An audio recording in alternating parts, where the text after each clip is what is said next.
খারাপ মানুষের সাথে সম্পর্ক কখন বন্ধ করা উচিত? যদি কেউ আপনার আত্মসম্মান নষ্ট করে, তখন সম্পর্ক ছিঁড়ে ফেলাই ভালো।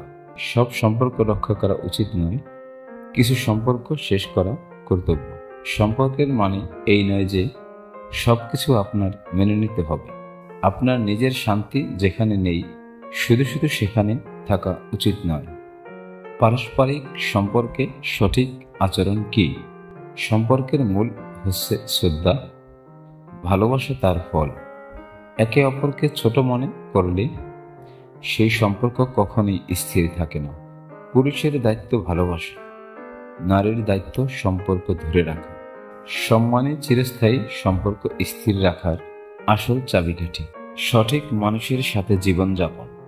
জীবনে সঠিক মানুষ খুঁজে পাওয়া মানে আপনার জীবনে অর্ধেক শান্তি পাওয়া। ভালোবাসা তখনই টিকে থাকে যখন একজন আরেকজনকে বোঝে। যে আপনাকে সম্মান করে না, সে আসলে আপনাকে ভালোবাসে। জীবনের আসল রহস্য সঠিক সঙ্গী। নির্ভরযোগ্য সঙ্গী থাকলে আপনি সুখী। সঠিক পথ বাছাই করার 5টি উপায়। নাম্বার 1, সঠিক পথ কখনোই সহজ হয় না, কিন্তু তবেই আসে সত্যিকারের সাফল্য। নাম্বার 2, নিজের হৃদয়ের কথা শুনুন, অন্যের কথায় কান দেবেন না।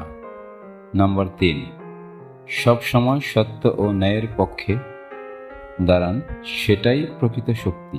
নাম্বার 4, অন্যের দেখানো পথে নয়, নিজের বিবেকের পথে হাঁটুন।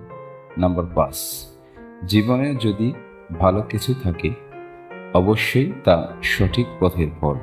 ধর্মীয় জীবনযাপন, নামাজ, রোজা, হজ, যাকাত। নামাজ শুধু ইবাদত নয়, এটা আত্মা ও সময়ের শৃঙ্খলা। রোজা আমাদের শেখায় সহনশীলতা ও দায়িত্ব। হজ হলো আর্থিক শুদ্ধি এবং আল্লাহর প্রতি আত্মসমর্পণ। যাকাত সমাজে অর্থের ভারসাম্য আনে। যথাযথ সময় যাকাত আদায় করুন। ধর্মীয় অনুশীলন করা মানেই শান্তির জীবন গড়ে তোলা।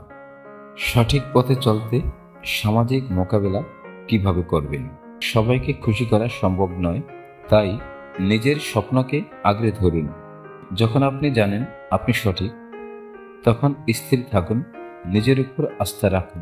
মানুষের চোখের ভয় আপনার গতি যেন থামাতে না পারে, সেদিকে লক্ষ্য রাখুন। নিজের আত্মবিশ্বাসী সামাজিক চাপের সবচেয়ে বড় জবাব, এর ঊর্ধ্বে কিছু নেই।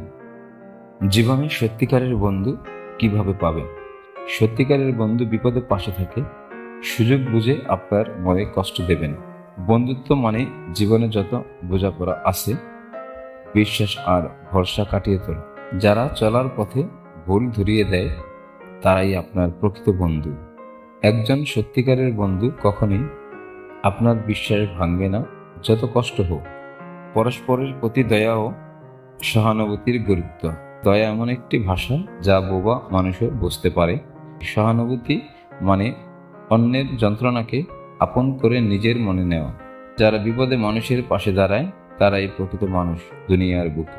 আজ আপনি দয়া করলেন, তার মানে কাল আপনি কারো কাছে দয়া পাবেন। সমাজে শান্তি আনতে হলে সবার সহানুভূতির দরজা খুলে রাখতে হবে। জীবনে যদি খারাপ মানুষের প্রভাব থাকে, একথা মেনে চলুন। খারাপ মানুষ আস্তে আস্তে আপনার বিশ্বাস আর শান্তি নষ্ট করে দেবে নীরবে। কিছু মানুষ কৌশলে বিষ ঢালে হৃদয়ে, তাদের থেকে সতর্ক থাকুন। যারা বারবার আপনাকে আঘাত করে, তাদের থেকে দূরত্ব বজায় রাখুন। নিজেকে নিজের ভালো রাখতে হলে আপনার চারপাশ পরিষ্কার রাখতে হবে। ভিডিওটি ভালো লাগলে সাবস্ক্রাইব করে পাশে থাকবেন।